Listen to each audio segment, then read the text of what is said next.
1931 সালে পরাধীন ভারতবর্ষে প্রথমবার জাতি গণনা হয়েছিল এবং তারপর দীর্ঘ কেটে গেছে, ভারতবর্ষ স্বাধীন হয়েছে। প্রত্যেক 10 বছর অন্তর আদমশুমারি অর্থাৎ জনগণনা হলেও জাতি গণনা কিন্তু কখনোই হয়নি। এরপর দেখা যায় বিশেষ করে নরেন্দ্র মোদীর ওপর বিক্ষোভ করে যখন জেডিইউ নেতা নীতিশ কুমার এনডিএ জোট ছেড়ে বেরিয়ে গিয়েছিলেন, ঠিক সে সময় কিন্তু বিহারে ক্ষমতা দখল করে আরজেডি এবং কংগ্রেস জেডিইউ জোট। সেই সময় কিন্তু বিহারে প্রথমবারের মতো জাতি গণনার বিষয়টি সামনে আসে এবং বিহারে, ভারতবর্ষের একমাত্র রাজ্য বিহারে এই জাতি গণনা হয়েছিল এবং তারপরেই বলা যেতে পারে কেটে গেছে বেশ কয়েকটা বছর। বিহারের রাজনীতিতেও উথাল পাথাল অনেক কিছু হয়েছে, কারণ নীতিশ কুমার বেশ কয়েকবার কখনো বিজেপির সঙ্গে জোট করেছেন, কখন জোট ছেড়ে বেরিয়ে আরজেডির সঙ্গে জোট করে সরকার গঠন করেছেন। লোকসভা নির্বাচনের ঠিক আগেই নীতিশ কুমার জোট ছেড়ে বেরিয়ে গিয়ে আরেকবার আরজেডি এবং জেডিইউর সঙ্গে জোট করেছিলেন, কিন্তু দেখা গেল ঠিক লোকসভাতে আবার ফিরে আসলেন এনডিএ জোটে এবং লোকসভা নির্বাচনে জোট বেঁধে লড়াই করলেন এবং এই মুহূর্তে যে কেন্দ্রে বিজেপি সরকার রয়েছে তার সেই সরকার টিকে থাকার অন্যতম প্রধান কারিগর কিন্তু এই নীতিশ কুমার। যদিও আরেকজন রয়েছেন টিডিপি নেতা চন্দ্রবাবু নাইডু, কিন্তু নীতিশ কুমার কিন্তু অত্যন্ত গুরুত্বপূর্ণ। এবং স্বাভাবিকভাবেই গত বাজেটে কেন্দ্র সরকার যে বাজেট পেশ করেছে 2024-এ, সেই বাজেটে কিন্তু এই দুই শরিক দলের ক্ষমতায় থাকা দুই রাজ্য অর্থাৎ বিহার, জেডিইউ এর দখলে থাকা বিহার এবং টিডিপি তেলুগু দেশম পার্টির দখলে থাকা অন্ধ্রপ্রদেশকে স্পেশাল প্যাকেজের কথা কিন্তু ঘোষণা করেছেন কেন্দ্রীয় অর্থমন্ত্রী নির্মলা সীতারামন। সুতরাং এই বাজেট নিয়ে অনেকেই বলছেন যে সরকার টিকিয়ে রাখার বাজেট কটাকা করেছেন, কিন্তু যেটা বাজেটে কিন্তু সুবিধা পেয়েছিল এই দুই রাজ্য। স্বাভাবিকভাবেই সামনেই বিহারের বিধানসভা নির্বাচন, ঠিক তার আগেই বিজেপি সরকার, কেন্দ্রের বিজেপি সরকার যেভাবে জাতি গণনার কথা ঘোষণা করলো, অর্থাৎ যে বিষয়টিকে সামনে এনেছিল বিহারের নীতিশ কুমারের দল, আরজেডি এবং কংগ্রেস জোট, ঠিক সেই ইস্যুটাকেই কিন্তু মান্যতা দিল কেন্দ্র সরকার। প্রশ্ন উঠছে, তাহলে কি বিহারে যে ইস্যুকে বা যে জাতিগণের ইস্যুটাকে সামনে এনেছিল কংগ্রেস এবং আরজেডির জোট, সেই ইস্যুকে নিজের দিকে টেনে নিল বিজেপি সরকার, অর্থাৎ কংগ্রেসের মুখের গ্রাস কি বিজেপি নিজের দিকে টেনে নিল? কটাক্ষ করেছেন কংগ্রেস নেতা, লোকসভার বিরোধী দলনেতা রাহুল গান্ধী। তিনি স্পষ্ট বলেছেন যে এই ইস্যু কংগ্রেসের ইস্যু, বা জোর করে সরকারকে দিয়ে জোর করে কোনো ইস্যুকে কাজে লাগাতে হলে কীভাবে করাতে হয় তা কিন্তু জানেন কংগ্রেস নেতারা, এইভাবেই কটাক্ষ করেছেন। অন্যদিকে আরজেডি নেতা তেজস্বী যাদব তিনিও বলেছেন যে জাতি গণনার ইস্যুটি কিন্তু তাদের, অর্থাৎ বিজেপি জোর করে সেটা নিজেদের নামে করতে চান। কিন্তু কেন করতে চাচ্ছে সব কিছু নিয়ে আলোচনা করব। নমস্কার, আমি সত্যজিৎ পাল, আপনারা দেখছেন শব্দের কাটাকাটি। এই সমস্ত বিষয় নিয়ে আলোচনা করব, তার আগে দেখুন আজকের এই বিশেষ package.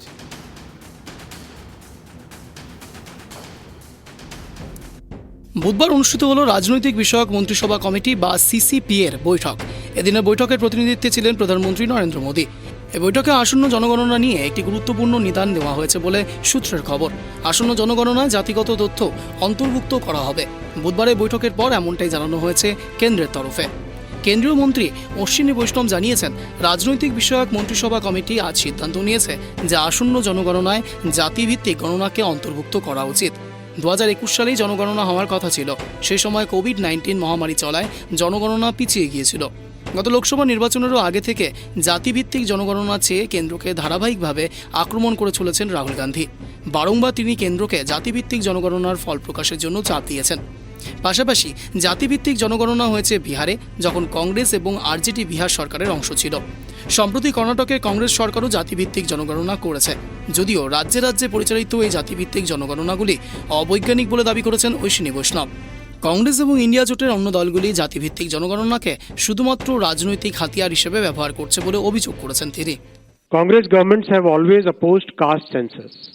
Caste was not included in all the census operations conducted since independence.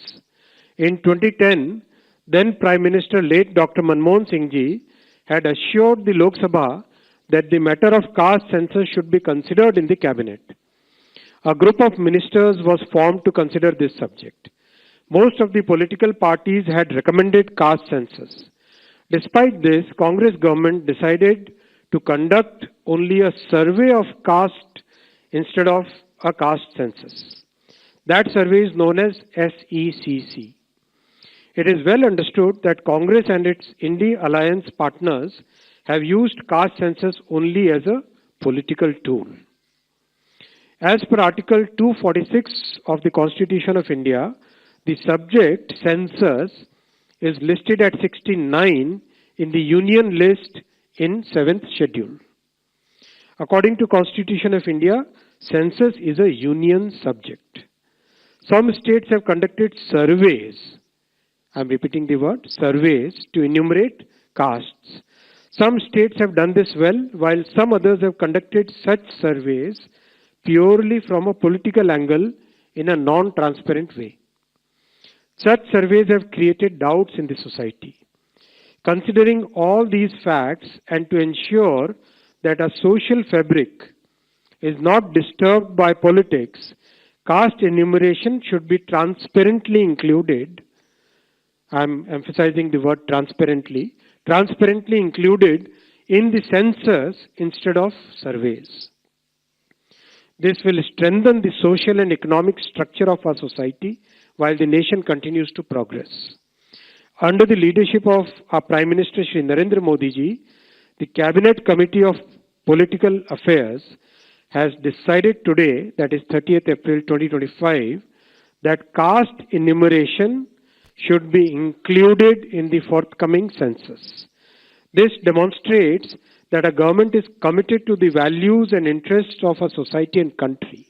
Like in the past, when a government had introduced 10% reservation for the economically weaker sections of the society without causing any stress in any section of the society. Thank you. Caste census, we have been fighting now for some time. Government has opposed. For some reason, we don't understand what that reason is. They have suddenly decided to do it. We welcome that. We are happy that they have done the caste census. Telangana is a model state for the caste census. There are two caste censuses in front of us. One is Telangana, the other is Bihar.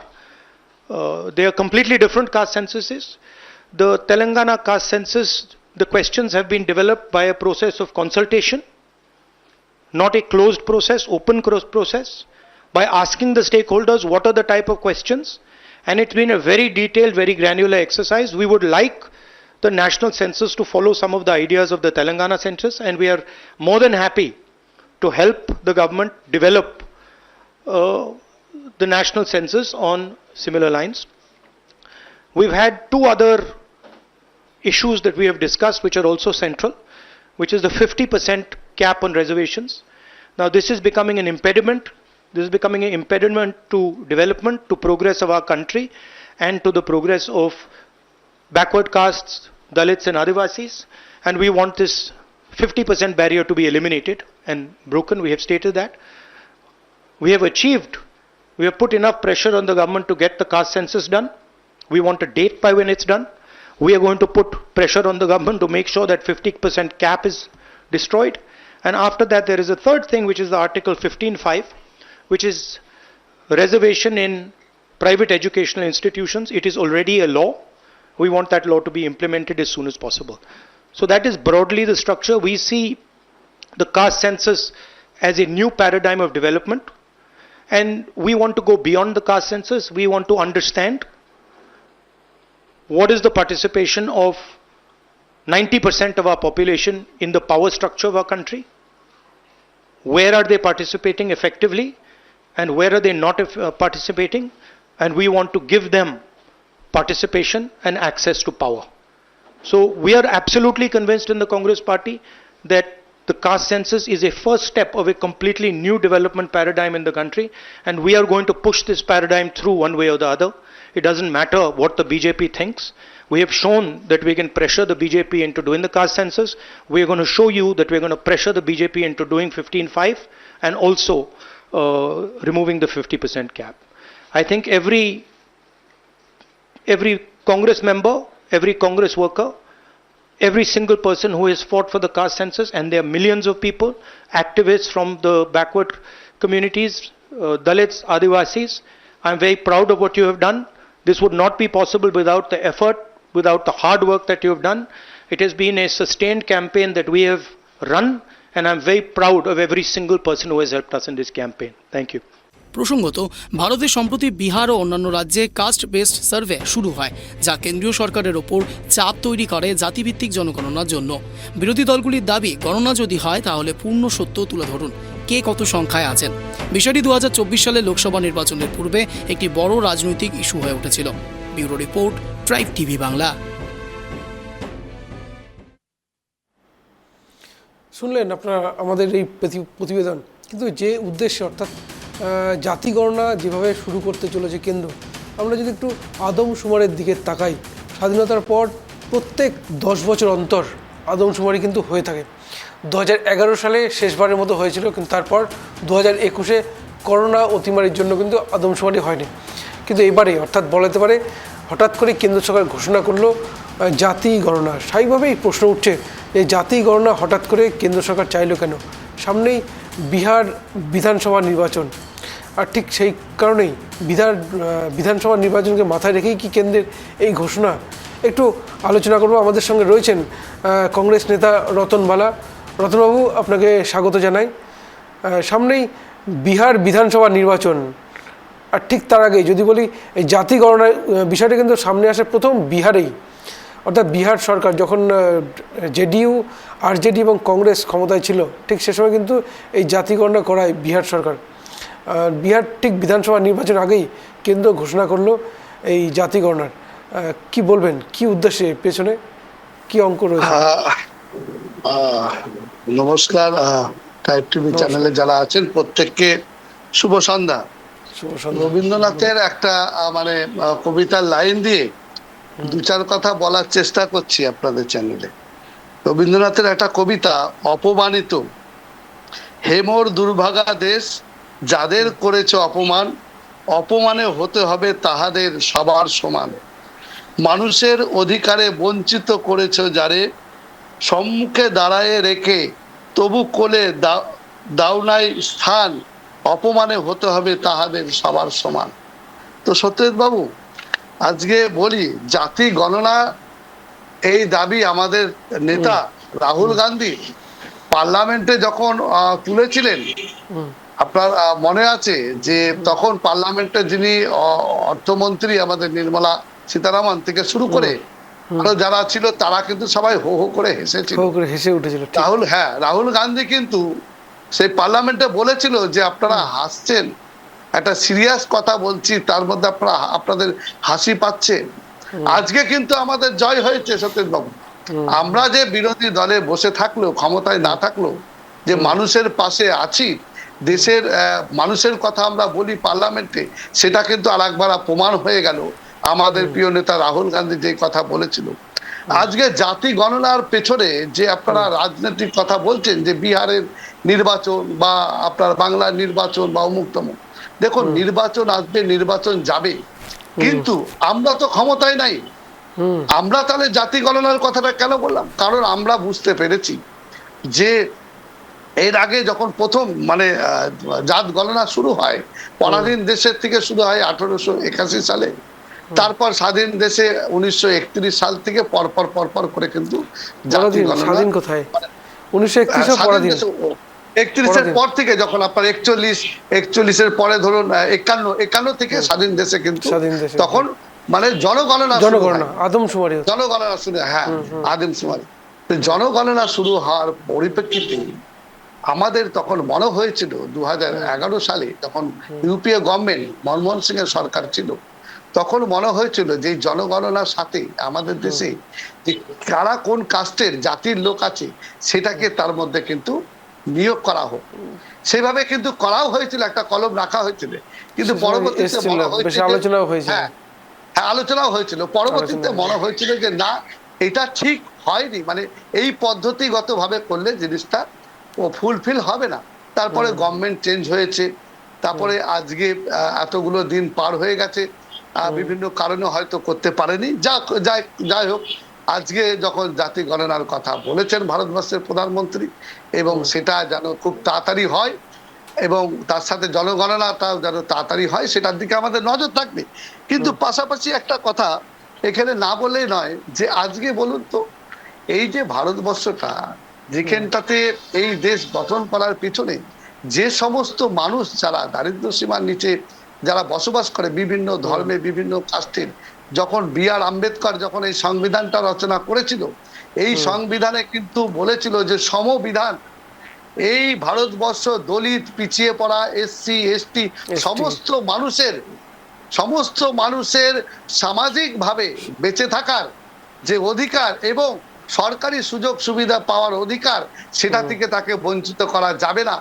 কারণ তখন একটা সমস্যা সৃষ্টি হয়েছিল সত্যজিৎ বাবু, পরাধীন যখন দেশ প্রথম স্বাধীন হলো, আপনারা জানবেন দ্বিজাতি তত্ত্বের ভিত্তিতে বিজেপি পার্টির লোকেরা বেশি করে বলে যে মুসলিম দ্বিজাতি তত্ত্বের ভিত্তিটাকে নিয়ে এসে তারা রাজনীতি করেন। হ্যাঁ, দ্বিজাতি তত্ত্বের ভিত্তিতে পাকিস্তান হয়েছে, আপনার পূর্ব পাকিস্তান হয়েছে, কিন্তু পাশাপাশি যখন দেখা গেল যে এই দেশকে রক্ষা করার জন্য তখন বাবা সাহেব আম্বেদকরকে দায়িত্ব দেওয়া হলো, তখন যারা আদিবাসী পিছিয়ে পড়া তারাও তখন দাবি করেছিল যে আমাদের জন্য একটা ভাবা হোক, আমরাও যদি সংখ্যাগরিষ্ঠতা কম নই, আমরাও যদি আলাদা একটা রাষ্ট্র চাই বা একটা দেশ চাই, তাহলে ভারতবর্ষ টুকরো টুকরো হয়ে যাবে। কিন্তু তখন বাবা সাহেব আম্বেদকর সংবিধান তৈরি করলো এবং সেই সংবিধানে এমন ভাবে সংবিধান রচনা করা হলো যেন পিছিয়ে পড়া SC ST তপশিলি জাতি সবাই যেন। এরপরে আসি যেটা রাহুল গান্ধী বারবার বলেছে, এক্সরে করার কথা। ভারতবর্ষে কে এক্সরে করতে হবে, এক্সরেটা কিসের মাধ্যমে? আজকে বলুন তো সত্যজিৎ বাবু, যে ভারতবর্ষে আজকে প্রায় 73-74% মানুষ দলিত, পিছিয়ে পড়া, SC ST OBC। তাদের মধ্যে থেকে তারা কতজন হায়ার এডুকেশনে তারা আছে, কতজন তারা বিভিন্ন সরকারি দপ্তরে চাকরি করছে, কত পার্সেন্ট মানুষ তারা সেই সমস্ত উচ্চ পদের জায়গাতে যাচ্ছে, কত পার্সেন্ট মানুষ তারা ভারতবর্ষের পার্লামেন্টের মধ্যে প্রতিনিধিত্ব করছে, কোথায় লোকসভা হতে কত পার্সেন্ট তাদের আছে, এই সমস্ত জিনিস। রতনবাবু, সংরক্ষণ দিয়ে কি এই জায়গা কি পূরণ করা সম্ভব হবে? সংরক্ষণ দিয়ে পূরণ করলে সেটা সংরক্ষণ দিয়ে ভারতবর্ষের সবকিছু উন্নতি হয়ে যাবে বিষয়টা তা না, কিন্তু একটা জিনিস বুঝতে হবে সত্যজিৎ বাবু, আমাদের যে ভারতবর্ষ, এই ভারতবর্ষটাকে আগে চিনতে গেলে, আগে জানতে গেলে ভারতবর্ষের প্রত্যেকটা মানুষ এবং তারা কিভাবে বসবাস করছে, কোন ধর্মের তারা মানুষ এবং পিছিয়ে পড়া কত মানুষ, আদিবাসী কত মানুষ, দলিত কত মানুষ, তাদের আর্থসামাজিক অবস্থা কি, এইটার জন্যই আমাদের নেতা রাহুল গান্ধী বারবার বলেছেন যে একটা ভারতবর্ষের জনগণের একটা এক্সরে করা দরকার। আমার প্রথম ধাপ হচ্ছে জাতি গণনার মধ্যে দিয়ে একটা জিনিস উঠে আসবে, যে সেটাতে আমরা বুঝতে পারবো যে এই ভারতবর্ষের মধ্যে কোন কাস্টের কত মানুষ, কোন কোন দপ্তরে কোথায় কোথায় কিভাবে তারা বসবাস করছে। এবং একটু থামাই, ইউপিএ সরকার যখন ছিল, তো সে সময় যখন জাতি গণনার বিষয়টি সামনে নিয়ে আসা হয়, সে সময় কিন্তু যে বিষয়টি সামনে এসেছে তা হচ্ছে সেনাবাহিনীতে কোন কাস্টে কতটা মানুষ রয়েছে, এই বিষয়টা কিন্তু সামনে এসেছিল। কিন্তু সেখানে বিতর্ক হয়েছিল যে সেনাবাহিনীতে আলোচনা কেন বা জাতিগত বিভেদ থাকবে কেন, সেনা সে তো সেনাই। হ্যাঁ শুনুন সত্যজিৎ বাবু, আমাদের সঙ্গে এসেছেন আলীবাবু। নমস্কার আলীবাবু, আপনাকে স্বাগত টাইপ টি বাংলায়। বলুন। হ্যাঁ দেখুন তর্ক বিতর্ক থাকবে, একটা কোনো কিছু করতে গেলে তার সমালোচনা আলোচনা, তার জন্য তো পার্লামেন্টে আলোচনা হবে। সেখানে আমাদের নেতা রাহুল গান্ধী বলবে আর হো হো করে হাসবে তারা একটা সিরিয়াস কথাতে। আজকে যখন সেই জিনিসটাই হচ্ছে, আজকে কি উত্তর দিবে আলীবাবুরা? আজকে যখন আলীবাবুর কাছে উত্তরটা নিয়ে নি তাহলে। আলীবাবু, রতনবাবু বলছেন রাহুল গান্ধী যখন সংসদে জাতি গণনার বিষয়টি সামনে এনেছিল, আপনাদের শাসক দলের সাংসদরা হো হো করে হেসে উঠেছিলেন। আজকে সেই জাতি গণনা ইস্যুটাকেই মান্যতা দিল কেন্দ্র, কি বলবেন? না, কংগ্রেস যেভাবে জাতি গণনায় আনতে চেয়েছিল ভারতীয় জনতা পার্টি সেইভাবে আনছে না। কারণ ওখানে ওরা সৈনিকদের মধ্যে ভাগ করার জন্য চেষ্টা করেছিল, মুসলমান হিন্দু কথা। ওটা কেউ করতে পারবে না। ওটা ভারতবর্ষের অভ্যন্তরীণ বিষয়, তাতে সেনাদের মধ্যে দাঙ্গা লেগে যাবে। যখন সংখ্যাটা হবে যে এক সংখ্যা কম, আর এক সংখ্যার কোনো প্রতিনিধি নেই, আর এক সংখ্যায় সব নিয়েই আছে, সেই কারণে সেনাবাহিনীদের মধ্যে বিদ্রোহ হবে সেই কারণে আমরা ভারতীয় জনতা পার্টি চাইনি যে সেনাদের মধ্যে জাতির বিষয়টা সমীক্ষা করা হোক বা প্রকাশ করা হোক। আমরা যেটা চেয়েছি, বর্তমান ভারত সরকার যেটা চেয়েছে সেটা হচ্ছে গত দুদিন আগে আমাদের রাজনৈতিক বিষয়ক যে ক্যাবিনেটের যে বৈঠক, সেখানে আমরা রাজনৈতিকভাবে সিদ্ধান্ত নিয়েছি যে আমাদের ভারতবর্ষে জাতি গণনা হওয়া উচিত এবং একই সঙ্গে জনগণনার সঙ্গে এটা হওয়া উচিত। তার মধ্য দিয়ে আমরা পরিষ্কার একটা চিত্র পাবো যে ভারতবর্ষের এই মুহূর্তে কি অবস্থা, কি আমরা অবস্থান করছি আর কি। সেক্ষেত্রে আমরা দেখছি নীতিশ কুমারের দল থেকে শুরু করে চন্দ্রবাবু নাইডু এবং যারা ইন্ডি জোটের যারা শরিক, তাদের মধ্যেও অনেকেই এই জাতিগত এই বা সমীক্ষাটাকে এটাকে সমর্থন করেছে এবং প্রশংসাও করেছে। নরেন্দ্র মোদী একটা ভালো সিদ্ধান্ত নিচ্ছে। দেখুন, এটা আমাদের দরকার। আমাদের দেশ করেছে তো যে না না, দেখুন আমাদের দেশ এরকম একটা হরিদাসের গোয়াল না যে যেই আসবে সেই এই দেশে থাকবে আর সেই এই দেশে এসে সরকারি সুযোগ সুবিধা উপলব্ধ করবে এবং একইভাবে তারা মানে রিজার্ভেশন নিয়ে তারা চলবে, এটা হতে পারে না। সেই কারণে ভারত সরকার এবার সুনিপুণ ভাবে সিদ্ধান্ত নিয়েছে এরকম একটা সেন্সাস আমাদের দরকার আছে, যে সেন্সাসের মাধ্যমে প্রকৃত সংখ্যাটা জানা যাবে। আপনারা জানেন 2011 সালে একবার সেন্সাস হয়েছিল, তার পরবর্তীতে যে 21 সালে হওয়ার কথা ছিল সেটা হয়নি করোনার কারণে, এবং পরে আবার 23-এ হওয়ার কথা ছিল সেটাও হতে পারেনি। এবার সেটা হতে যাচ্ছে, খুব প্রশংসনীয়। নরেন্দ্র মোদী সাহেব, আমরা অভিনন্দন জানাচ্ছি সরকারকে যে এই সেন্সাসটা খুব দ্রুত করুক। এর মধ্যে যেটা পার্টি বা শুধু নয়, দেশের মানুষের যেটা প্রয়োজন সেই দিকটাই এবার কলম ধরা হচ্ছে, নজর রাখা হচ্ছে। এটাতে আমার দেশবাসী ভীষণভাবে উপকৃত হবে এবং এক্সাক্ট ফিগারটা আমরা জানতে পারবো কোন জাতির কি অবস্থা, কার কি পজিশন, আর্থিক ক্ষেত্রেই হোক বিভিন্ন ক্ষেত্রেই হোক, সেটা আমরা জানতে পারবো। বেশ, আমি একটু জানতে চাই আলীবাবুর কাছে, আলীবাবুর কাছে একটু জানতে চাই। আলীবাবু, আপনি সেনাবাহিনীর মধ্যে জাতি গণনা হলে গন্ডগোল দেখা দিতে পারে, বা আপনি কি একটু বলবেন যে কোন পদ্ধতিতে, মানে কিভাবে মানে জাতি গণনাটা হবে?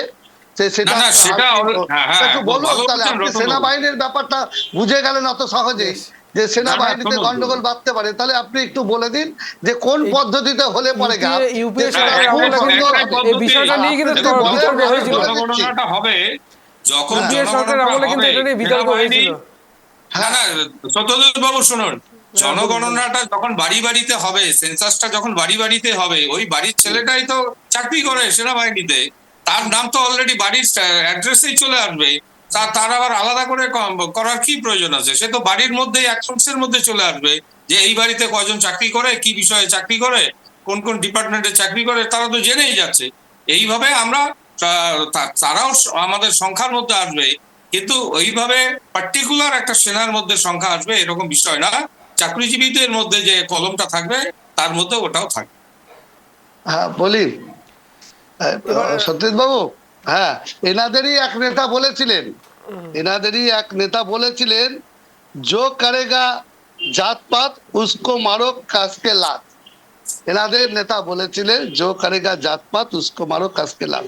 তো আজকে ভালো লাগছে যে জাত পাতের গণনা করছে। নামটা একটু শুনতে চাইছি। নীতিন গডকরি, হ্যাঁ উনি বলেছিলেন। ঠিক আছে, আর কি বলবো, কিছু বলার নাই।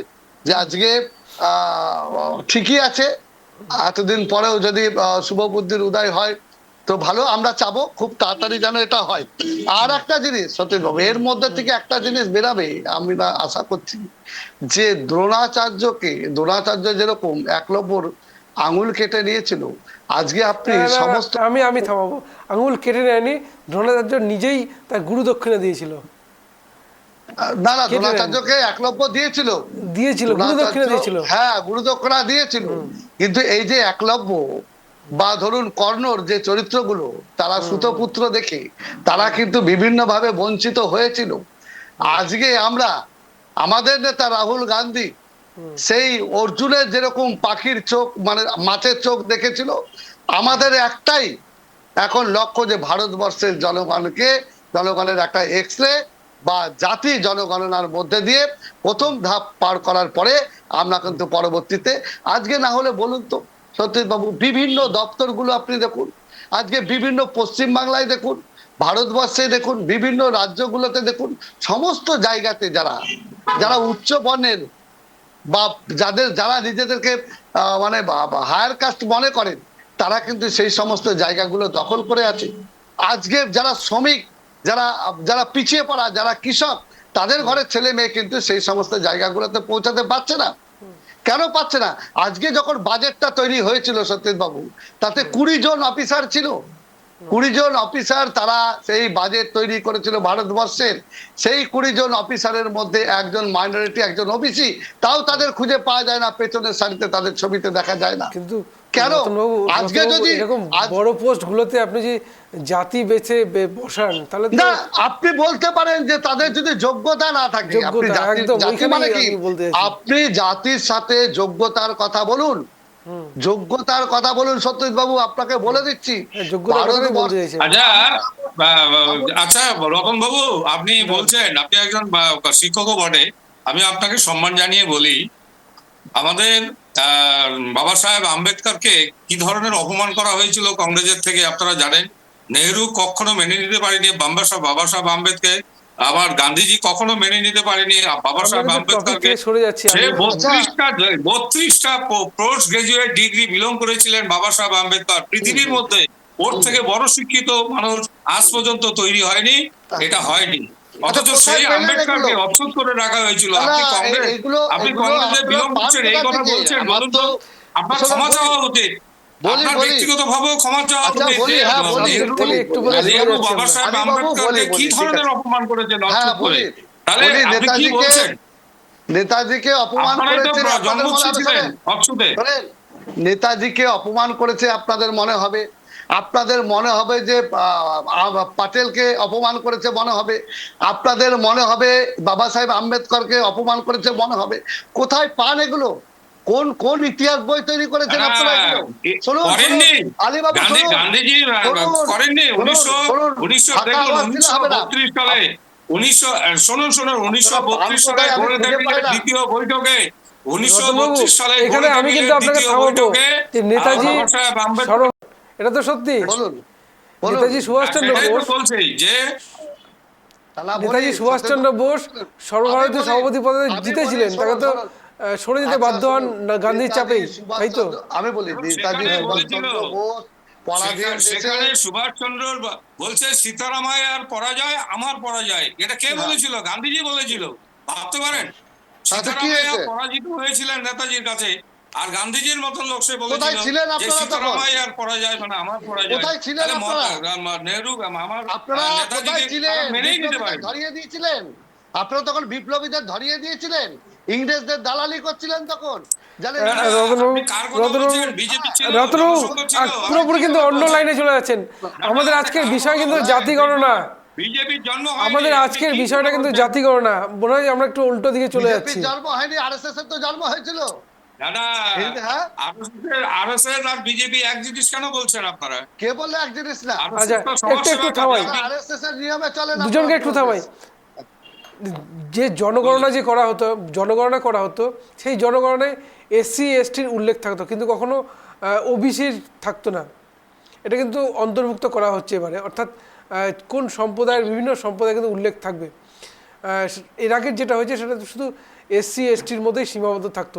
প্রশ্ন হচ্ছে জাতি গণনার বিষয়টা যদি সামনে আসে, একদিকে যেমন নির্ধারণ করা যাবে কোন সম্প্রদায়ের লোক কতটা রয়েছেন, পাশে যেটা বললেন যে পিছিয়ে পড়া, এই জায়গাটা সমাধানটা কিভাবে হবে জাতি গণনার? হয়তো আমি আলীবাবুর কাছ থেকে উত্তর নেব। আমি আগে আলীবাবুর কাছে যেতাম, আপনার কাছে আসবো।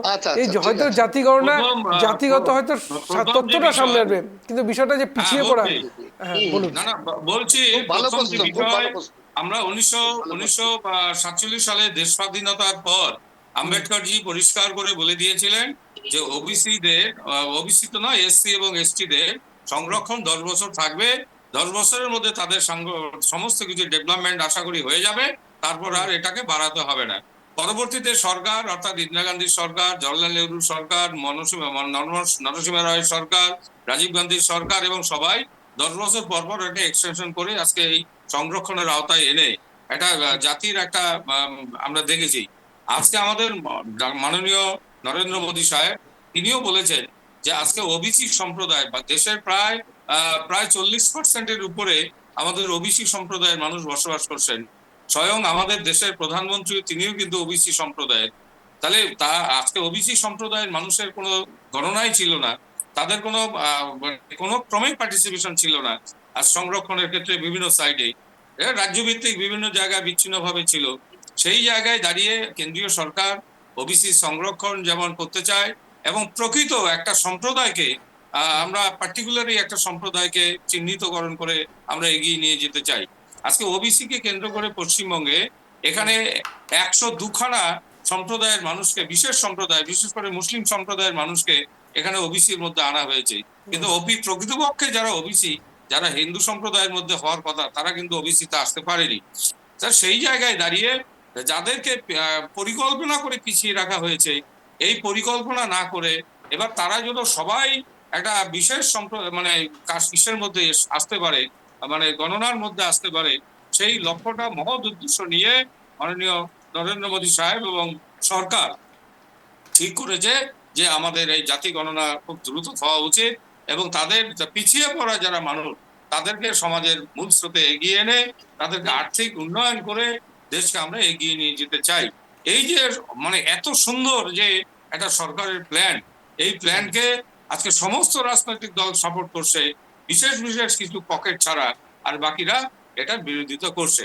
এই বিরোধিতাটাও থাকবে না যখন এরা বুঝতে পারবে যে সরকারের মহৎ উদ্দেশ্য দেশবাসীর উন্নয়নের জন্য, প্রকৃত পিছিয়ে পড়া মানুষের জন্য এই মানে গণনাটার প্রয়োজন ছিল। এটা উপলব্ধি করার পরে সব স্তরের সব সম্প্রদায়ের মানুষ এর সঙ্গে যুক্ত হবে। এই জন্য এটাকে আমরা সমর্থন করি। বেশ, রতন বাবু। হ্যাঁ হ্যাঁ, বলি সত্যজিৎ বাবু যে আলী বাবু খুব ভালো বললেন যে মুসলিমদের ওবিসি করাতে উনি খুব দুঃখিত, মানে দুঃখ প্রকাশ করছেন যে হিন্দুদের হলে পরে 2 প্রকারের হয়েছে। হ্যাঁ, মুসলিমদেরকে কেন ওবিসি করা হলো, হিন্দুদেরকে কেন করা হলো না, সেটা নিয়ে আপনি দুঃখ পেয়েছেন। দুঃখ পাওয়ার কিছু না আলী বাবু, শুনুন আমরা যেটা বলতে চাই এমনও মানুষ আছে, এমনও সম্প্রদায় আছে, যেরকম ব্রাহ্মণ সম্প্রদায়ের মধ্যে এমন আছে যারা খুবই পিছিয়ে পড়া।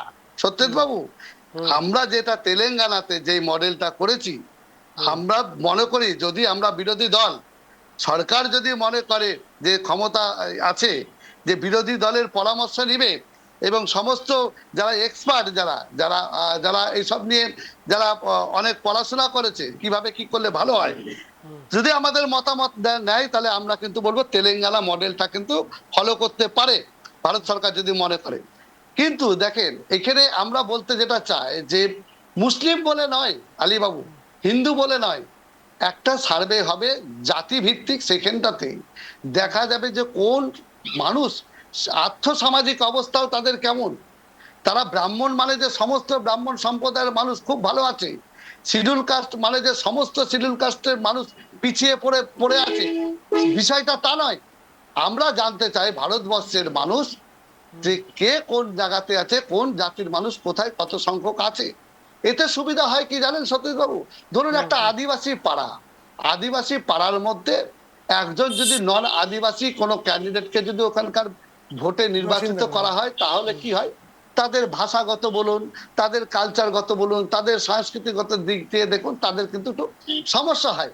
এবং ওই সম্প্রদায়ের মানুষকে যদি ওখানে নির্বাচিত করা হয় তাহলে কিন্তু তারা তাদের ভাষা বলুন, সংস্কৃতি বলুন, কালচার বলুন, সব দিক দিয়ে কিন্তু তারা এগিয়ে যেতে পারবে, মেলবন্ধনটা গড়ে ওঠে। মেলবন্ধনটা খুব ভালো হবে। যেরকম ধরুন মুসলিম সমাজের মানুষ যেখানে বেশি আছে, সেখানটাতে সেই সম্প্রদায়ের মানুষের মধ্যে থেকে তারা কারা পিছিয়ে আছে, কারা একটু ভালো আছে, এইগুলো দেখার জন্য কিন্তু জাতি গণনা খুবই দরকার। যাই হোক, দেরিতে হলেও শুভ বুদ্ধির উদয় হয়েছে। আমাদের লড়াই যে আমরা নৈতিকভাবে মানে সফল হয়েছি, তার মানে এই নয় যে আমরা এই জায়গাটাতে থেমে যাচ্ছি। আমরা কিন্তু দেখতে চাই যে কত তাড়াতাড়ি এই জাতি গণনা প্রক্রিয়াটা শুরু হচ্ছে এবং এর জন্য যে বাজেট দরকার, সেই বাজেটে অর্থ বরাদ্দ কত কি হচ্ছে সেটাও দেখতে চাই। এবং পাশাপাশি আমরা বলবো যে এর পরবর্তীতে যে পদক্ষেপগুলো করা দরকার, যে দেখুন সত্যজিৎ বাবু, যা পরিবেশ পরিস্থিতি, সমাজ বাঁচাতে হবে। সমাজ বাঁচলে দেশ বাঁচবে, সমাজ বাঁচলে রাজ্য বাঁচবে, সমাজ বাঁচলে আপনি আমি আমরা সবাই বাঁচবো, সবাই বাঁচবো। কিন্তু একটা সামাজিক যেই অবক্ষয় শুরু হয়েছে, যে মানে ধর্মীয় যে অবক্ষয় শুরু হয়েছে, যে সাম্প্রদায়িক অবক্ষয় শুরু হয়েছে, এটা থেকে কিন্তু আমাদেরকে এখনই সরে আসা দরকার। এখন দেশ আগে, সমাজ আগে, এগুলোকে বাঁচাতে হবে। বেশ, আলীবাবু, যেটা বলে রাখি যে বিহারে কিন্তু ভারতবর্ষের মধ্যে প্রথম বিহার রাজ্যেই জাতি গণনা হয়েছিল। আর সে সময় হয়েছিল তখন বিহারে নীতিশ কুমার আরজেডি এবং কংগ্রেসের সঙ্গে জোট বেঁধে সরকার গড়েছিল। সামনেই বিহার বিধানসভা নির্বাচন, সুতরাং এইটাতেই কি কোনো একটা ফায়দা আরজেডি বা কংগ্রেস পেতে পারতো? সেই কারণে কি বিহার নির্বাচনকে মাথা রেখে কি এই জাতি গণনার হঠাৎ করে ঘোষণা করা হলো? আলীবাবু, না, ওইরকম বিষয় না। বিহার জাতি গণনা অনলি ফর বিহারে হবে এরকম তো না, সারা দেশ জুড়েই হবে। না, বিহার রাজ্য কিন্তু করেছিল। বিজেপি যা প্ল্যানিং নিয়েছে সারা ভারতবর্ষের জন্যই নিয়েছে। এই বিহার বা ঝাড়খণ্ড বা কি হলো ওটা আমরা দেখবো না। স্বাভাবিক কারণে এটা সার্বিক সেন্সাস হচ্ছে, জাতি গণনা এবং জনগণনা একসঙ্গে। সেই জন্যে তাতে ভারতীয় জনতা পার্টিরই বিহারে আমরা যথেষ্ট লাভবান হব এবং আমাদের জোট যথেষ্ট পরিমাণ শক্তিশালী সেখানটায় আছে, সরকারে আছে, আরো আমরা মজবুত হব। আমি দুটো কথা আপনার রতন বাবুর উত্তর দিতে চাই। ভারতীয় জনতা পার্টি কখনো মুসলিম বিরোধী নয়। আপনি জোর করে মুসলিম বিরোধী তকমা আমাদের গায়ে লাগিয়ে দিচ্ছেন। এই তকমাটা দীর্ঘদিন ধরে আপনারা লাগাচ্ছেন পরিকল্পনা করে। বিজেপি কখনো মুসলিম বিরোধী নয়। যদি বিজেপি মুসলিম বিরোধী হতো, এপিজে আব্দুল কালাম ভারতীয় জনতা পার্টির সরকারের রাজত্বে 1999 সালে রাষ্ট্রপতি হতে পারতেন না ভারতবর্ষে, অটলজি করেছিলেন। এবং একইভাবে বলি যে এই যে বলছেন যে অনেক দেরিতে হলো সরকারের বোধোদয় হয়েছে, স্যার আপনাকে বলতে চাই আপনারা 60 বছর কন্টিনিউ ভারতবর্ষে রাজত্ব করেছিলেন। একবারে 52 সাল থেকে শুরু করে একবারে আপনার কত দূর পর্যন্ত, একবারে যত দূর পর্যন্ত বলা যায় কত দূর পর্যন্ত 98 সাল পর্যন্ত। তাহলে এত বছর আপনারা সরকার চালিয়েছেন, ওই আপনাদের মধ্যে তো সেই সেন্সাস গুলো হয়নি। আপনাদের সেই সময় এই বর্তমান যে সময় যারা গরিব মানুষ তারা সেই সময় গিয়ে আরো বেশি গরিব ছিল সেই সময়, তাহলে তখন আপনারা সেন্সাস করেননি। আপনাদের মধ্যে এই সাম্প্রদায়িক গন্ধটা লুকিয়েছিল, আপনাদের মধ্যে জাতিভেদ প্রথাটা লুকিয়েছিল বলেই আপনারা করেননি। যার ফলে আম্বেদকরকে আপনারা অসম্মান করেছিলেন, আম্বেদকরকে এগিয়ে যেতে দেননি। আম্বেদকরের প্রধানমন্ত্রী হওয়ার কথা ছিল, প্রধানমন্ত্রীও আপনারা করেননি। এটা মানতে পারবো না। এটা আপনাদের নেতা, শুনুন, এই জন্য আপনারা সেন্সাসটা করেননি, এখন মোদি করতে যাচ্ছেন। আপনাকে উত্তর দেওয়ার সময় দেবো রতনবাবু, আপনাকে উত্তর দেওয়ার সময় দেবো। শুনুন সতেজ বাবু, শুনবো না, কারণ আপনাকে উত্তর দেওয়ার সময় দেবো। আলীবাবুকে শেষ করতে দিন। পার্লামেন্টের মধ্যে অমিত শাহ আম্বেদকর আম্বেদকর আম্বেদকর বলে আম্বেদকরকে অপমান করেছেন আপনারা। আর আপনি বলছেন বাবা সাহেবকে আমরাই একমাত্র সম্মান, শ্রদ্ধা, ভক্তি, বিশ্বাস করি এবং 25শে ডিসেম্বর বাবা সাহেবের সমরসতা দিবস হিসেবে আমরা মনে করি। 25শে ডিসেম্বর আপনি হয়তো তোমার স্বরাষ্ট্রমন্ত্রী অমিত শাহ যে কথাটা বলতে যাচ্ছে আপনারা বিকৃতি করে বলছেন। আম্বেদকর আম্বেদকর বলে অমিত শাহ আম্বেদকরকে অপমান করেনি, তাকে আরো মহান করেছে। হ্যাঁ, মহান করেছে। যদি অতবার করে আম্বেদকর না বলতেন, ভগবানের নাম করলে ভগবান চলে আসতো। এটা মহান কাজ করেছে। নিশ্চিত তো আম্বেদকর তো একটা ভারতবর্ষের একটা বিশেষ সম্প্রদায়ের মানুষ শুধু না, সবারই কাছে ভগবান, এবং তিনি বরেণ্য ব্যক্তি, তিনি ভগবান তুল্য। তাকে আমরা কেন অসম্মান করব? বেশ বেশ, সে তো আমাদের সংবিধান দিয়েছে, সে তো আমাদের 141 দিনের মাথায় সংবিধান রচনা করেছে আম্বেদকর। ভাবতে পারেন, এই ভারতবর্ষের পৃথিবীর বৃহত্তম গণতান্ত্রিক দেশ, 141 দিনের মাথায় তিনি সংবিধান তৈরি করে উপস্থাপনা করেছেন। আজকে তার সম্মানটা কোথায়? তাকে হারানোর জন্য জওহরলাল নেহরু 1956 সালে আমরা বহু চেষ্টা করেছি, তাকে হারিয়েও দিয়েছে। আপনারা জানেন তাকে হারিয়ে দিয়েছিল আম্বেদকরকে লোকসভা নির্বাচনে, কিন্তু তাকে শিক্ষামন্ত্রী থেকে সরাতে পারেননি। রতনবাবু, আপনাদের সরকারের আইনমন্ত্রী তো ছিলেন বি আর আম্বেদকর, বাবা সাহেব আইনমন্ত্রী থেকে সরাতে পারেননি, তিনি যোগ্যতার সহিত তিনি লড়াই করেছিলেন। দেখুন আজকে আলীবাবু, একটু আমরা বোধহয় একটু বেশি পিছিয়ে যাচ্ছি সাবজেক্ট থেকে, যেটা আজকে মূল বিষয় যে জাতি গণনা 2021-এ করোনার কারণে হয়নি, সবার জানা। কিন্তু এই মুহূর্তে যদি বিহার, অনেকেই তর্কটা উঠে আসছে, তা হচ্ছে বিহার বিধানসভা নির্বাচন। যেহেতু বিহারে একমাত্র জাতিগণনাটা হয়েছিল, মানুষ খুব অ্যাকসেপ্ট করেছিলেন এই জাতিগণনাটা, আর সেই বিহারকে ফায়দা তোলার জন্যই অনেকে বলছেন, যদিও আপনারা সেটা বলতে পারবেন যে বিহার নির্বাচন লক্ষ্য কিনা, কিন্তু আরেকটু বলে রাখবো। হ্যাঁ, না, আমাদের অনেকে বিহার বলছে, কোনো বিষয় না, সারা দেশের বিষয় আছে। না সারা জাতিগণনা দেশের সারা বিষয় দেশেই হবে, বিহার। কিন্তু বিহার হ্যাঁ। যেহেতু একমাত্র রাজ্য যেখানে জাতিগণনা হয়েছিল এবং সামনে বিধানসভা নির্বাচন। হয়েছিল, বিহারের মানুষ স্বাগত করেছে, সারা দেশের মানুষও এবার স্বাগত করবে। ভারতীয় জনতা পার্টি সরকারে 10 বছর ধরে আছে, আরো থাকবে। বিহার রাহুল গান্ধী, সরকারই তো থাকবে, অন্য রাহুল কেউ তো গান্ধী থাকবে না। বলছেন যে আপনারা মানে বিশেষজ্ঞরাই বলছেন যে কংগ্রেসের মুখের গ্রাস আপনারা কেড়ে নিলেন, কংগ্রেসের ইস্যু ছিল এটা, অনেকেই তো বলছেন। দেখুন, কংগ্রেসের তো একটা পৈতৃক সম্পত্তি না যে ওদের মুখের গ্রাস বিজেপি কেড়ে নেবে, তা নয়। দেশের প্রয়োজনে এই মুহূর্তে এই জনগণনা বা জাতি গণনার দরকার ছিল, তাই সরকার করছে, ওরা করতে পারেনি, আমরা করে দিচ্ছি সারা দেশে। বেশ, না, এই সরকারই বলেছিল সত্যজিৎ বাবু, এই সরকারই বলেছিল, সরকারের যিনি প্রধান নরেন্দ্র মোদীজি বলেছিলেন, হ্যাঁ, জাতি ওই বলতে বলেছিল মহিলা, পুরুষ, হ্যাঁ, গরিব, এগুলো হচ্ছে জাতি। আজকে যখন ঠেলায় পড়েছে, আজকে বিহার নির্বাচনে নীতিশ কুমার যখন একটু বেঁকে বসেছে এবং একটু বিহারে যে রতনবাবু জাতি একটু গণনা, থামো। বাটকে তো কাটকে, সেই বাটাবাটির বিষয়টা তো সামনে আসছে এখানে। একদম একদম এনাদের স্লোগান গুলো স্লোগান, শুনলে আগে ওদের বুঝতে পারবেন, এনাদের বাটকে। স্লোগান গুলো শুনতে বুঝতে পারবেন। বাটোগে তো কাটোগে, এক হে তো সেফ হে, মন্দির ওহি বানায়েঙ্গে, মন্দির ওহি বানায়েঙ্গে, হ্যাঁ, তো মন্দির তো वही होगा, हो गया ना। ওহি বানায়েঙ্গে, अरे বাটেগে रतन তো जी, मंदिर तो কাটেঙ্গে, वही होगा, হ্যাঁ, राम এক হে मंदिर তো तो वही সেফ হে, हुआ, फिर তার মানে वाह, কি, हो गया। হ্যাঁ, তো हाँ, হো बाटों के গিয়া, काटों के ঠিক क्या হে। हुआ? জাতি बाटों के तो জাতি काटों গণনা के तो যদি क्या अपराध है? জাতি अपराध तो গণনা नहीं যদি है, ठीक সম্পূর্ণ थोड़ी बात হয়, है। তাহলে কিন্তু কোন সম্প্রদায়ের কত মানুষ রয়েছেন সারা দেশে বসবাস করেন, কি পোস্টে, সবই তো সামনে চলে আসবে। অর্থাৎ সেই তো একদম। বিভাজনটাই তো দেখা যাবে তখন। না সত্যজিৎ বাবু শুনুন, বিভাজন মানে কি? তথ্যটা সামনে আসবে, বিভাজন সেটা তো পরের ব্যাপার, তথ্যটা সামনে শুনুন, আসবে। হ্যাঁ, তথ্যটা সামনে আসা দরকার। সামনে তথ্যটা না আসলে, ধরুন আমাদের ভারতবর্ষে আমরা জানি যে 140 কোটি কি 45 কোটি লোক আছে, আমরা এরকম বলি, তারপরে কিন্তু আর গণনা হয়নি যে কত লোক আছে। লোকটা যখন গণনা হবে এবং তার মধ্যে কোন কাস্টের কত লোক আছে, কোথায় তারা বাস করে, কিভাবে তাদের জীবনযাত্রা, রুজি রুটি কিভাবে চলে, তারা সরকারি দপ্তরে কতজন আছে, তাদের মধ্যে যোগ্য কতজন আছে। এই যে আজকে আমরা যোগ্য অযোগ্য নিয়ে যখন কথা বলি, আচ্ছা বলুন তো, কিছু কিছু ক্ষেত্রে দেখা যায় যে উপযুক্ত যোগ্য ক্যান্ডিডেটের অভাবে কিন্তু সেই জায়গাগুলো পূরণ করা হচ্ছে না, সেগুলোও জানা যাবে। আজকে সরকার থেকে যে পরিমাণ অর্থ খরচ করা হচ্ছে, যে পিছিয়ে পড়া বা মন্ত্রী তৈরি করা হচ্ছে, যে তপশিলি জাতি উপজাতি মন্ত্রী, তাদের টাকা পয়সা করে দেওয়া হচ্ছে বা কিছু হচ্ছে, সেগুলো কোথায় পৌঁছাচ্ছে, কারা পাচ্ছে, কোন লোকগুলো পাচ্ছে, সঠিক লোক পাচ্ছে কিনা, এই সমস্ত বিষয়গুলো কিন্তু জানা দরকার।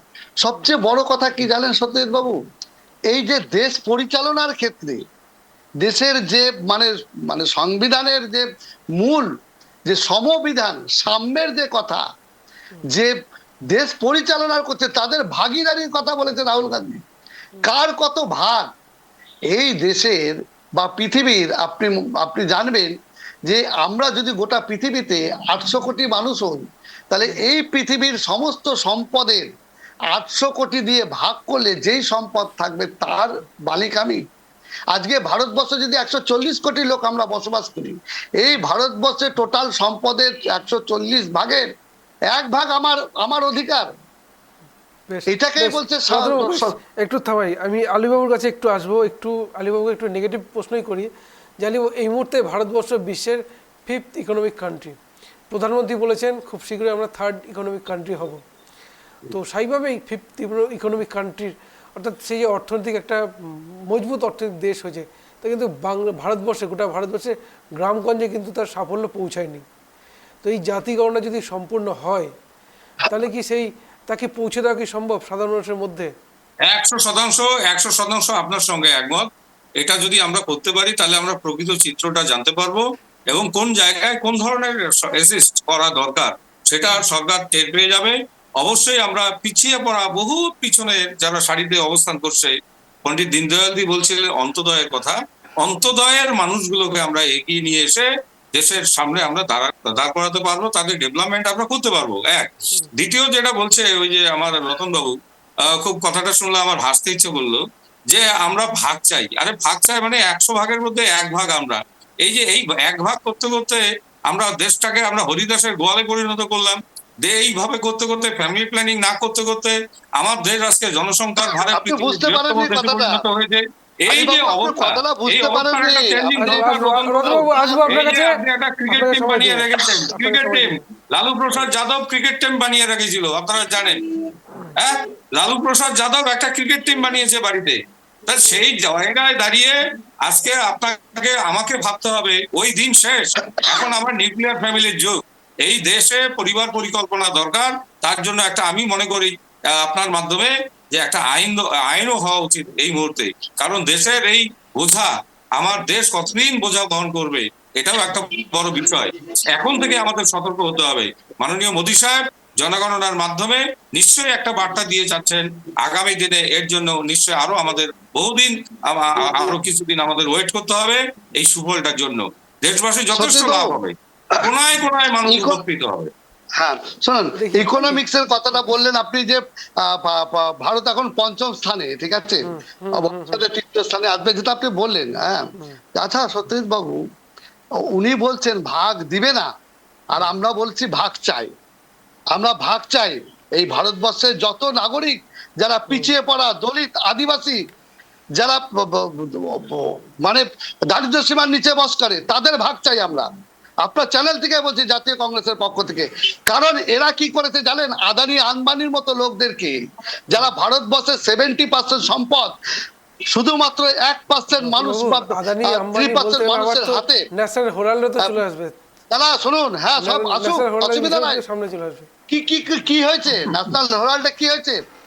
কি হয়েছে? কি করতে মানে পেরেছে? এর থেকে যে 55 পর্যন্ত ঘন্টা সব জেরা করেছে, ধরনের কিছু স্ক্যান্ডালি পেয়েছে? আপনাদের সরকার আজকে বলেছিল, আদানি আম্বানি, শুনুন স্পেকট্রাম থেকে শুরু শুনুন করে সত্যজিৎ বাবু, সবগুলো কথা ঘুরাবেন না। আপনারাই করেছেন। আমরা ভাগ চাই। আর বলেন না, আমরা কংগ্রেস হলো ভারতবর্ষের দুর্নীতির পিছিয়ে জননী, পড়া কংগ্রেস হলো আদিবাসী, দুর্নীতির এসসি, জননী, এটা এসটি, রতনবাবু স্বীকার ওবিসি করুন। সমস্ত মানুষের আমরা ভাগ চাই। আলিবাবু, আপনারা আসবো শুধু আপনার কাছে। 5% বা 1% মানুষকে ভাগ শুনি দিবেন, রতনবাবুর কাছে। আদানি আম্বানিদেরকে দিবেন, গরিব মানুষদেরকে আমরা দিতে বলবো। যারা পিছিয়ে পড়া মানুষ আছে গরিব মানুষই তাদের পাবে, অংশের ভাগ আদানি নিয়ে আম্বানিরা আপনি ওরা পকেটে পাবে না, ভরবেন, গরিব এটা আমরা মানুষই হতে পাবে। দেব না। আমাদের নেতা রাহুল গান্ধী পার্লামেন্টে বলেছিল যে আমি যতদিন না এই জাতি গণনা হবে ততদিন এই সরকারের পিছন ছাড়বো না। আজকে বাধ্য হয়েছে মোদী সরকার সবার সামনে বলতে যে হ্যাঁ, রাহুল গান্ধীর কথা উনি মেনে নিতে বাধ্য হয়েছে। আজকে উনি বলেছে যে হ্যাঁ, আমরা জাত গণনা করব। কোথায় আছেন? ভারতবর্ষের মানুষ জানতে চায়। আপনারা শুধুমাত্র কজন বন্ধুকে দিবেন আর ভারতবর্ষের মানুষ সব না খেয়ে বসে থাকবে? হবে না। বেশ, সবার সমান ভাগ চাই আমরা। আলিবাবু, আপনার কাছে ভারতবর্ষে। উত্তর চাই। রতনবাবু বলছেন আপনারা বন্ধুদের দিচ্ছেন আপনাদের ভাগের, এই উত্তর আপনার কাছে চাইছি। আলিবাবু। না না, ওই রকম কিছু নয়। রাহুল গান্ধী যে বিষয়গুলো তুলবার চেষ্টা করছেন সেই বিষয়গুলো এই মুহূর্তে এই বিষয়ে আসবে না, জাত গণনার মধ্যে এগুলো আসবে না। উনি জোর করে চাপিয়ে দিচ্ছেন। মানে এটা কি হচ্ছে, ওই আপনার তোমার ওই দেখবেন যে গরুর চামড়া ছিলায় যারা, ও একজন চিলাচ্ছে চিলাচ্ছে চিলাচ্ছে, আরেকজন এসে কি করবে, হুট করে এসে চাকু দূর থেকে ঢিলে তার মধ্যে ভাগ নেওয়ার চেষ্টা করতেছে। ওই রকম বিষয় না। আজকে রাহুল গান্ধী যে কথাটা বলছে তার সঙ্গে বর্তমান মোদিজির এটার সঙ্গে কোনো মিল নেই। রাহুল গান্ধীর মধ্যে যে বিষয়টা ছিল সেটা হলো সম্পূর্ণরূপে সাম্প্রদায়িক মানসিকতায় বিশ্বাসী হয়ে এই সমস্ত কিছু দাবি করা। আর আমাদের যেটা বিজেপির বক্তব্য যেটা, সেটা হচ্ছে আমরা চাই সমস্ত সম্প্রদায়, বর্ণ, ধর্ম নিরিখে সমস্ত সম্প্রদায়ের মানুষের একটা জেনারেল একটা ডাটা তৈরি হোক, এবং এর মধ্যে প্রকৃতপক্ষে গরিব মানুষ যারা, তাদেরকে খুঁজে বের করে তাদেরকে এগিয়ে দেওয়ার যে প্রবণতা সরকার নিয়েছে, বিশেষ করে ওবিসি সম্প্রদায়ের মানুষ এই এটার মধ্যে আসবে, এবং ওবিসি সম্প্রদায়ের মানুষের ক্যাটাগরিও ঠিক করে দেয়া হবে। এরাই হলো প্রকৃত ওবিসি সম্প্রদায়, এরাই হচ্ছে প্রকৃত পিছিয়ে পড়া মানুষ। তাদের আইডেন্টিফিকেশন করার জন্যই এই সার্ভেটা করা, অন্য কোনো বিষয় নয়। এই জন্য ওয়েট করুন রতন বাবু, যা হবে ভালোই হবে। গীতার সেই বাণী, যা হবে ভালোই হবে। এটা আপনি ওয়েট করুন, ভালো জিনিস আপনি দেখতে পাবেন, ভালো সার্ভে আপনি দেখতে পাবেন। বেশ বেশ, আমরা শুনলেন আপনারা যে জাতি গণনা নিয়ে প্রত্যেকে নিজের মতামত রাখলেন। আলিবাবু, রতনবাবু, আমরা প্রত্যেকে 1 মিনিট করে সময় দেব। এই জাতি গণনা তো হবে, কেন্দ্র সরকার অর্থাৎ পরাধীন ভারতবর্ষের পর 1931 সালের পর এই প্রথমবার জাতি গণনা হতে চলেছে, যা নিয়ে দেশের মানুষের একটা উন্মাদনা রয়েছে। উৎকণ্ঠা রয়েছে, কিন্তু কোন পথে এগোবে দেখা যাক। বা যদি বললাম ফিফথ ইকোনমিক কান্ট্রি, তার অর্থনীতি যে ভারতবর্ষ, সে তার প্রভাব কিন্তু ভারতবর্ষের কোনায় কোনায় এখনও পৌঁছায়নি। সুতরাং প্রশ্ন থেকেই যাবে। একটু আপনাদের 1 মিনিট করে সময় দেব। আলীবাবু বলুন, আগামী দিনে এই জাতিগণের সাফল্যের বিষয়টি আপনার কাছে শুনতে যাবো। 1 মিনিট সময় আপনার জন্য। প্রথমত হচ্ছে মাননীয় নরেন্দ্র মোদী সাহেব, ভারতবর্ষের আমরা সরকারে আজকে 11 বছর অতিক্রান্ত করতে করেছি। সেই জায়গায় দাঁড়িয়ে আমরা উপলব্ধি করেছি দেশের মানুষের এই মুহূর্তে সবচেয়ে যেটা আশু কর্তব্য, ভারতবর্ষের নিপীড়িত, শোষিত, পীড়িত এবং যারা পিছিয়ে পড়া মানুষ, তাদেরকে এগিয়ে দেওয়া। তার জন্য একটা পূর্ণাঙ্গ সার্ভে দরকার ছিল দেশে। সেই সার্ভে আপনার সেন্সাসের মাধ্যমে, জাতি গণনার মাধ্যমে, জনগণনার মাধ্যমে, এই সেন্সাসের মাধ্যমে আমরা প্রকৃত একটা চিত্র, প্রকৃত একটা তথ্য আমরা দেশবাসীর কাছে আমরা তুলে ধরতে পারবো। ভারত সরকার এটা করার চেষ্টা করছেন এবং হবেই নিশ্চয়ই। সমস্ত বর্ণ, ধর্ম, দল, মত নির্বিশেষে এই জাতি গণনায় তারা সামিল হবেন এবং প্রকৃত তথ্য আমরা জানতে পারবো। বিশেষ করে ওবিসি সম্প্রদায়ের মানুষ যারা পিছিয়ে রয়েছে, দীর্ঘদিন ধরে বঞ্চনার শিকার হয়েছে স্বাধীনতার পর থেকে আজ পর্যন্ত, তারা আরো বেশি করে লাভবান হবে, তারা আরো বেশি করে এগিয়ে যাওয়ার সুযোগ পাবে। যেমন এসসি এসটিরা এগিয়ে গিয়েছে, একইভাবে ওবিসি সম্প্রদায়ের মানুষরা এগিয়ে যাবে। সমস্ত ধর্মের মানুষরা তারা আগামী দিনে একটা উজ্জ্বল আলোর দিকে তারা অপেক্ষা করবে। আমরা চাই নরেন্দ্র মোদী সাহেব, বিজেপি সরকার আরো পুঙ্খানুপুঙ্খানুভাবে সমাজের নিচু তলার মানুষকে তুলে এনে মূল স্রোতে ফিরিয়ে এনে দেশকে এগিয়ে নিয়ে যাওয়ার জন্য তারা সচেষ্ট হবে। অবশ্যই এই আন্দোলনে আমরা সবাই যুক্ত হতে চাই, দেশবাসী আমরা সবাই যুক্ত হতে চাই। ভারতীয় জনতা পার্টি কেন্দ্রীয় সরকারের এই সিদ্ধান্তকে আমরা স্বাগত জানাই। রতনবাবু, আপনাকে প্রশ্ন করার আগে সেই লালন ফকিরের সেই বিখ্যাত লাইন, সব লোকে কয় লালন কি জাত সংসারে, কিন্তু বলা যেতে পারে দেশে এখন সেই জাতি বিষয়টা কিন্তু সামনে এসছে। 1 মিনিট সময় আপনার জন্য। দেখুন, আমরা যখন লোকসভা নির্বাচনের আগে আমরা কিন্তু বলেছিলাম ভারতবর্ষের মানুষকে যে আমরা ক্ষমতায় এলে ভারতবর্ষের এক্সরে বা জাতি গণনা কিন্তু আমরা করব। যাই হোক, দেরিতে হলেও শুভবুদ্ধির উদয় হয়েছে। বর্তমান সরকার জাতি গণনা, আমাদের নেতা রাহুল গান্ধীর যে পার্লামেন্টের মধ্যে যে হুঙ্কার দিয়েছিল, সেই হুঙ্কারে বর্তমান যে ভারতবর্ষের সরকার তিনি যে সেটা মেনে নিয়েছেন, এর জন্য আমরা মনে করি আমরা নৈতিকভাবে জয় হয়েছি। কিন্তু এখানে জাতীয় কংগ্রেস থেমে থাকবে না। আমরা জাতি গণনার পাশাপাশি সেই সমস্ত মানুষ যারা পিছিয়ে পড়া, দারিদ্র্য সীমার নিচে যারা বসবাস করবে, যারা আর্থিক দিক দিয়ে, সামাজিক দিক দিয়ে, সমস্ত দিক দিয়ে যারা পিছিয়ে পড়ে আছে, তাদেরকে আমরা সমাজের মূল স্রোতে যতদিন না ফিরিয়ে আনতে পারবো ততদিন আমাদের এই লড়াই চলবে। এই লড়াই এর আগেও চলেছে, এখনো চলছে, ভবিষ্যতেও চলবে। কারণ জাতীয় কংগ্রেস ক্ষমতায় না থাকতে পারে, কিন্তু মানুষের পাশে, মানুষের দরকারে, মানুষের হয়ে কথা বলার জন্য সব সময় তারা মাঠে, ময়দানে, রাস্তায় আছে। কারণ আমরা এটা বিশ্বাস করি যে ভারতবর্ষে গণতান্ত্রিক দেশ, ধর্মনিরপেক্ষ দেশ, এখানে ক্ষমতা আসবে, ক্ষমতা যাবে, কিন্তু মানুষের যে হৃদয়ের, মানুষের যে ভালোবাসা, যে জাতীয় কংগ্রেসকে তারা বারবার পুনরায় ফিরিয়ে নিয়ে আসে, তা আমরা আশা করব আগামী দিনেও ভারতবর্ষের মানুষ জাতীয় কংগ্রেসের উপর আস্থা বিশ্বাস রাখবে। বেশ বেশ, ধন্যবাদ আলীবাবু, রতনবাবু, আমাদের মূল্যবান সময় দেওয়ার জন্য, আপনাদের মতামত রাখার জন্য। কিন্তু যেই কথাটা শেষ পর্যন্ত বলতে চাই তা হচ্ছে জাতি গণনা তো হবে, তার সাফল্য রাজনৈতিক নেতারা, কংগ্রেস, বিজেপি, জেডিইউ, আরজেডি বা অন্য রাজনৈতিক দলের নেতারা নিজেদের দিকে টানার চেষ্টা করবেন। কিন্তু যেটা সবচেয়ে বড় প্রশ্ন, যে জাতি গণনা যদি হয়, দেশের মানুষের সাফল্য কতটা, বা দেশের মানুষ কতটা এগিয়ে আসতে পারবে। দেশের যে এই মুহূর্তে যেটা আমরা বলি দেশ ফিফথ ইকোনমিক কান্ট্রি, সেই অর্থনৈতিক সুযোগ সুবিধা বা অর্থনৈতিক সাফল্য কিন্তু গোটা ভারতবর্ষের কোনায় কোনায় পৌঁছে যায়নি। সুতরাং বলা যেতে পারে তাকেই পৌঁছাবে। এই জাতি গণনার মধ্যে যে জাতি বা সম্প্রদায় যে সামনে আসবে, প্রত্যেকের সবকে উপকৃত হবে, এই প্রশ্নটা রেখেই শেষ করলাম আজকের শব্দের কাটাকাটি। নমস্কার।